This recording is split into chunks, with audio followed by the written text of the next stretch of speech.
Учениците можат да бидат сериозни детектори на проблемите во локалната средина. Нивниот истражувачки темпераментен дух може да биде квалитетна подлога за промена на старите и градење нови здрави навики кај возрастните, а пред се кај родителите.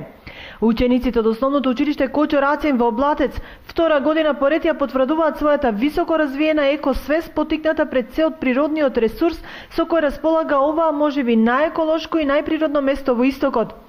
Светскиот ден на планетата Земја беше добар повод тие да го презентираат своето екоистражување насловено "Чистата природа наш долг", кој е меѓу 5 најдобри на надпреварот кој го организираше граѓанското здружение ОХО како дел од проектот Еколошко образование за зачувување на биодиверзитетот во Брегалничкиот регион. Цел на истражувањето најпрво ни беше да се погрижиме за нашата околина и да дојдеме до резултат да најдеме решение за чистење на лошите ѓубрива низ нашата околина.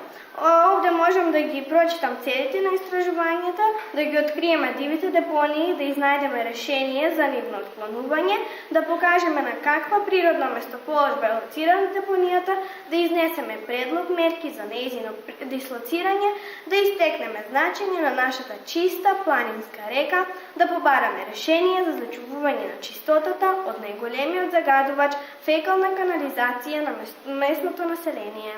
Задоволството од наградениот труд на учениците не го криеше и нивниот ментор. Ние искрено да ви кажам дека не очекувавме, бидејќи ланската година нашето училиште веќе беше во 5 најдобри училишта и така и ги насочував учениците да бидат малку да не очекуваат премногу така. Меѓутоа, кога го видовме резултатот и кога се пронајдовме меѓу 5 најдобри ученици, успехот, односно среќата беше не можевме да искажеме, нели?